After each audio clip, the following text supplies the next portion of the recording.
Hello, this is Cameron Sabat with Cutting to the Case, Conversations in Orthopedics, and I'm here with Dr. Jean-Paul Brutus. Hi Cameron, hi everyone. Yes, so Jean-Paul Brutus is a fantastic hand surgeon who's now in Canada. He's trained both in Belgium and the United States, and in 2010, you actually made the bold decision to leave academia and pursue private practice. And what really prompted that shift, and how has private practice enabled you to innovate differently? Well, my career goal was to be an academic hand surgeon. I've always had great interest in education and research, and unfortunately, after a few years of landing in a university hospital in Montreal, Canada, I realized that there was a lot of shortage when it came to access to resources, operating room, but also staff.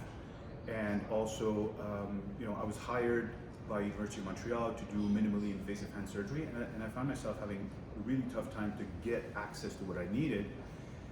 And also, I had unfortunately a very high volume practice where I used to see a lot of patients in a very little amount of time, like 80 patients in a day. It was insane. And I just realized that I didn't like that at all, because it cut me off from what mattered to me the most, which was the relationship with the patient.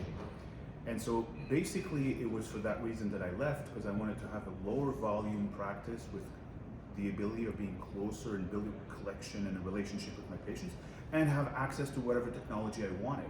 And that's what made me make the jump about 15 years ago. And since that day I've never looked back, and I would never go back.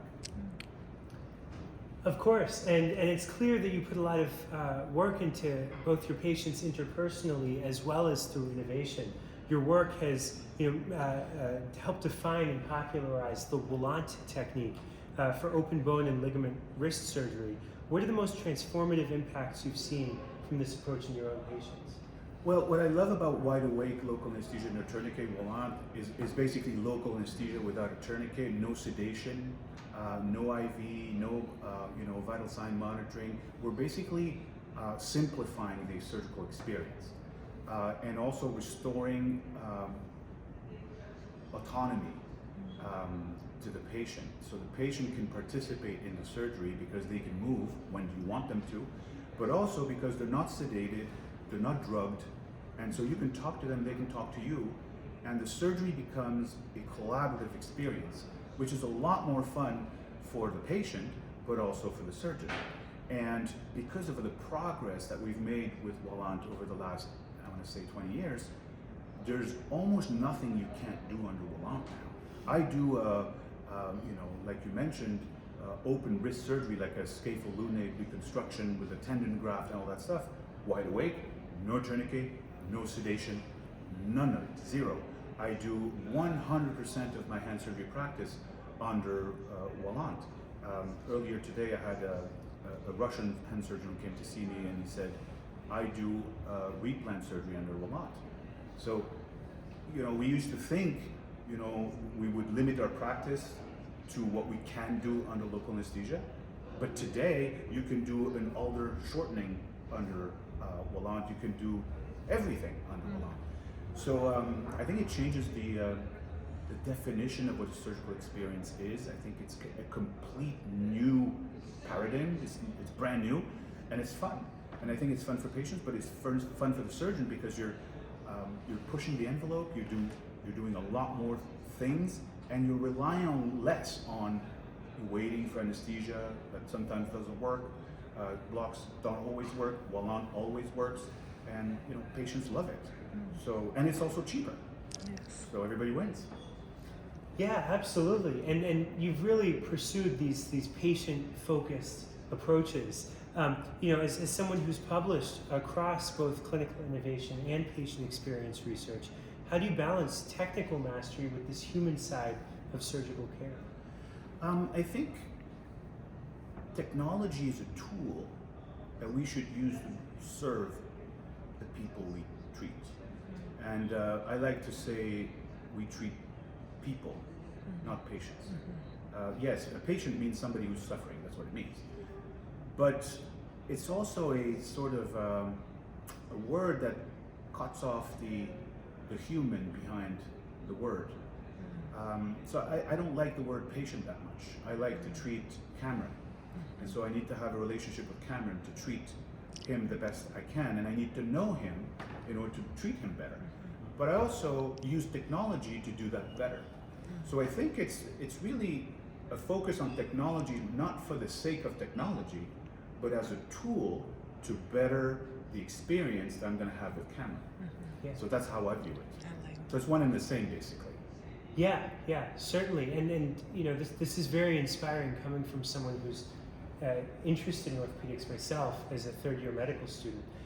So for young surgeons considering careers in hand surgery, what personal traits or guiding principles do you believe are most essential for success and longevity in this field? Well, first, hand surgery is fantastic. It's a wonderful specialty because I like to describe the hand as an organ. I know the hand is not an organ, it's a tool, it's a highly sophisticated tool, but I think it's a lot more than that. And every hand is different. Every patient obviously is different. The right hand is different from the left. So you're never going to get bored if you focus on the patient. If you focus on the flexor tendon repair, then it becomes a very technical thing, and after you've done 100 of those, you know, the next one is not going to challenge you anymore.